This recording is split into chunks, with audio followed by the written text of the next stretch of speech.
وہ بھی اپنی بات پر اڑی تھی۔ کسی ایک کو بھیجنے کا کیا سوال، آئیں گی تو تینوں آئیں گی، خاص طور پر بڑی اماں کو تو لازمی ہی اس کام میں شامل ہونا ہے۔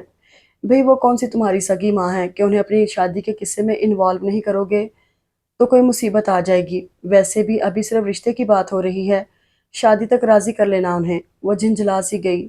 سگی ماں بے شک نہیں ہے، لیکن سگی ماں سے بڑھ کر ہیں۔ اگر تم میری زندگی میں ان کے کردار کے بارے میں غور نہیں کیا تو مجھے تمہیں اپنی زندگی میں شامل کرنے کے فیصلے پر غور کرنا پڑے گا۔ اس کے انداز میں بڑی گمبھیر سنجیدگی تھی۔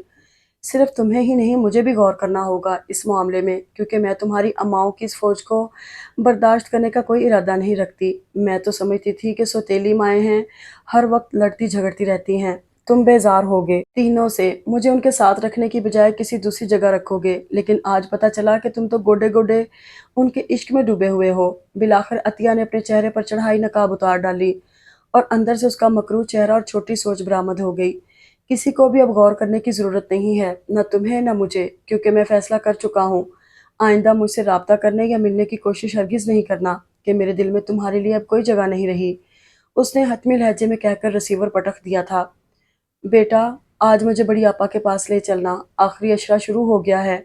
رمضان کا ان کے بغیر عید کیسے منائیں گے؟ صبح سے بے قرار پھرتی، اندر باہر کمروں کے چکر لگاتی زبیدہ نے افطار کے وقت رفیع سے کہا تو وہ کھل اٹھا۔ آبدہ بی نے بھی سکون کا سانس لیا، ورنہ جس طرح وہ انہیں بے چین دیکھ رہی تھی، ڈر تھا کہ کہیں وہ بیمار ہی نہ پڑ جائیں۔ یہ آپ نے بہت اچھا فیصلہ کیا ہے چھوٹی آپا، شدت جذبات سے ان کی آواز بھرا سی گئی۔ صحیح کہتی ہو آبدہ، اگر آج میں یہ فیصلہ نہیں کرتی تو خود کو ساری زندگی معاف نہ کر پاتی۔ اس خاندان کو توڑنے اور اپنی ہی اولاد کو دکھی کر دینے کا سارا الزام میرے سر ہوتا۔ ان کی پلکیں بھی بھیگ رہی تھیں۔ افطار کے فوراً بعد ہی وہ لوگ حاجرہ بیگم کے بھائی کے گھر پہنچے تھے۔ حاجرہ بیگم ان لوگوں کو دیکھ کر حیران تو بہت ہوئی، لیکن حسب توقع کسی ناراضگی کا اظہار نہ کیا، بلکہ زبیدہ خاتون کے سوال کے جواب میں بے اختیار انہیں گلے سے لگا لیا۔ مجھے معاف کر دے بڑی آپا، میں نے آپ کا دل دکھایا۔ پتہ نہیں اس روز مجھے کیا ہو گیا تھا جو آپ سے گستاخی کر بیٹھی، ورنہ آپ کتنی باکردار خاتون ہیں یہ مجھ سے بڑھ کر کون جان سکتا ہے۔ برسوں گزارے ہیں میں نے آپ کے ساتھ، بھلا میں نہ جانوں گی آپ کو تو کون جانے گا؟ وہ حاجرہ بیگم کے گلے لگے ہی معذرت کے الفاظ ادا کر رہی تھیں۔ جانے دو زبیدہ، غلطی میری بھی تھی، میں نے ہی بڑی ہو کر بڑے پن کا ثبوت نہیں دیا تھا، ورنہ بھلا مجھے کیا کرنا تھا ان معمولی بٹنوں کا؟ بس دل میں خیال تھا کہ رفیع کی دلہن کو بری میں چڑھاؤں گی۔ انہوں نے بھی اپنی غلطی کے اعتراف کے ساتھ وضاحت دی۔ گلے شکوے سارے بعد میں کرتے رہیے گا، آپ لوگ اب گھر چلنے کی تیاری کریں، اتنے تھوڑے دن رہ گئے ہیں عید میں، اور کچھ تیاری نہیں، اب ہم تینوں مل کر ہی ہاتھ پاؤں چلائیں گے تو کچھ ہو سکے گا۔ بچیاں بھی تینوں اپنی اپنی جگہ ناراض بیٹھی ہیں، انہیں بھی راضی کرنا ہے۔ آبدہ بی نے دونوں کی توجہ فوری درپیش مسائل کی طرف مبذول کروائی۔ ہاں ہاں آبدہ، فکر مت کرو، سب ہو جائے گا، میں بس ابھی 2 منٹ میں اپنا بیگ لے کر آتی ہوں۔ حاجرہ بیگم فوراً ہی اٹھ کھڑی ہوئی، لیکن آگے بڑھنے سے پہلے ہی رفیع الزمان نے پیچھے سے ان کی گردن میں بازو حمائل کر دیے۔ اپنی بہنوں سے مل کر بیٹے کو بھول گئی ہیں میری اماں؟ چل ہٹ، میں تجھ سے بات نہیں کرتی، اتنے دنوں سے ملنے نہیں آیا اور اب محبت جتا رہا ہے، حاجرہ بیگم نے روٹھے روٹھے لہجے میں جواب دیا، لیکن اگلے ہی پل وہ اسے گلے سے لگائے کھڑی تھی۔ دونوں سوکنے اور بھائی بھاوج ان کے اس انداز پر مسکرا اٹھے، جانتے تھے وہ اس کے بغیر بالکل نہیں رہ سکتی، ان کی ضد ٹوٹی ہی اس کی جدائی کی وجہ سے تھی۔ اس کے لیے دل تڑپا تھا ہی تو وہ گداز ہوئی تھی، اور انہیں اپنی غلطیوں کا احساس بھی ہوا تھا۔ رات کوئی 2:30 بجے کا عمل تھا۔ مسجد سے مشہور عالم دین کا بیان سن کر باجماعت صلاۃ و تسبیح کی نماز پڑھنے کے بعد وہ گھر آیا تھا۔ 27ویں شب تھی، لہٰذا مسجدوں اور راستوں میں ہر جگہ چہل پہل تھی۔ وہ باقی وقت گھر میں ہی عبادت کرنے کے خیال سے واپس لوٹا تھا۔ حاجرہ بیگم کے کمرے میں وہ تینوں خواتین بھی ایک ساتھ عبادات میں مصروف تھیں۔ کچھ دیر اپنے کمرے میں بیٹھ کر تلاوت کرنے کے بعد اس کا دل اچانک ہی چھت پر جانے کو چاہا تھا۔ اچھی خاصی خنکی کے باوجود اس وقت وہ وہاں بہت اچھا محسوس کر رہا تھا۔ سارے ماحول پر ایک عجیب سا سحر طاری تھا۔ زیر لب درود شریف کا ورد کرتے وہ چھت پر ٹہل رہا تھا۔ ٹہلتے ٹہلتے وہ اپنی اور طاہرہ کی چھت کے درمیان موجود درمیانی دیوار تک پہنچا تو اس کی نظر جائے نماز پر بیٹھی اللہ سے راز و نیاز کرتی طاہرہ پر پڑی۔ بڑی سی سفید چادر کے حالے میں اس کے چہرے پر اتنا سکون تھا کہ وہ چند لمحے ٹکٹکی باندھے اسے دیکھتا رہا۔ ہمیشہ اونگے بونگے حلیے میں رہنے والی لاپرواہ مزاج کی لڑکی کے اندر اس وقت جانے ایسی کون سی خاص بات پیدا ہو گئی تھی کہ وہ اپنی نظریں واپس نہ موڑ سکا۔ اسے یوں محسوس ہو رہا تھا جیسے آسمان سے جو نور کی لہریں اور رحمتوں کی بارش ہو رہی ہے، ان سب کا مرکز صرف اس لڑکی کی ذات ہے جو اپنے دل میں دوسروں کے لیے بہت پرخلوص جذبات رکھتی ہے، جس کی لاپرواہ طبیعت کے پردے میں بڑا حساس دل چھپا ہوا ہے۔ جس طرح پچھلے کئی دنوں تک وہ ان کے گھر کے مسئلے میں پوری طرح انوالو رہی تھی، رفیع الزماں پر اس کے دل کی حالت عیاں ہو گئی تھی۔ اس کا آنے والے رشتوں پر رد عمل اور بے نیازی کی آڑ لے کر کی جانے والی محبت، آنے بہانے اپنے گھر کے چکر لگانا، سب اسے سمجھ آنے لگا تھا۔ اور یہ لڑکی جو میرے گھر کے ماحول کو سمجھتی ہے، میری بہنوں کو اپنی بہنوں کی طرح اور میری ماؤں کو اپنی ماں کی جگہ دیتی ہے، کیا میری زندگی کی حقیقی شراکت دار ثابت نہیں ہوگی؟ اپنے آپ سے کیے گئے اس سوال کا جواب اس کے پاس ہاں کی صورت آیا تھا۔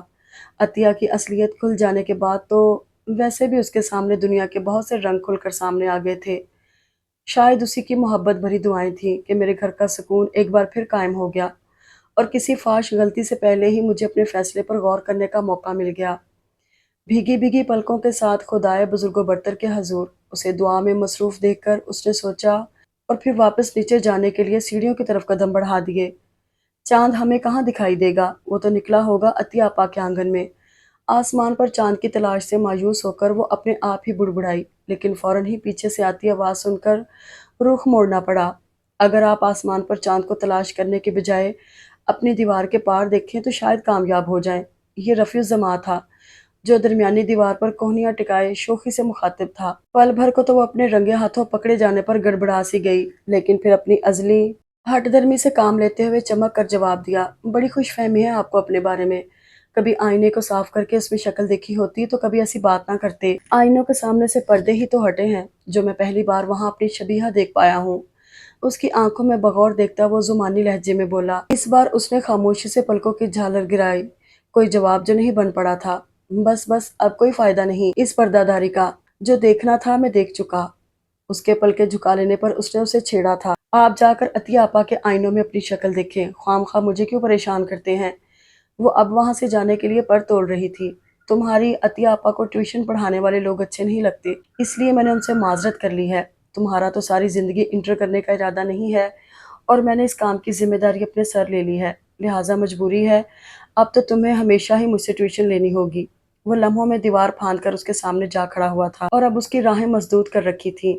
پتہ نہیں کیا اول فول بکے جا رہے ہیں، ہٹے سامنے سے، ابھی بہت کام ہے مجھے۔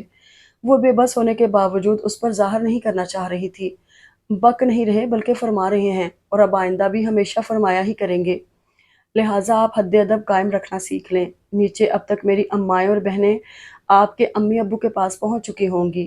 کیوں پہنچ چکی ہوں گی؟ کچھ سمجھنے کے باوجود بھی وہ حیران تھی۔ پڑوس میں رہنے والے چاند سے مکھڑے کو اپنے گھر لانے کی درخواست کرنے۔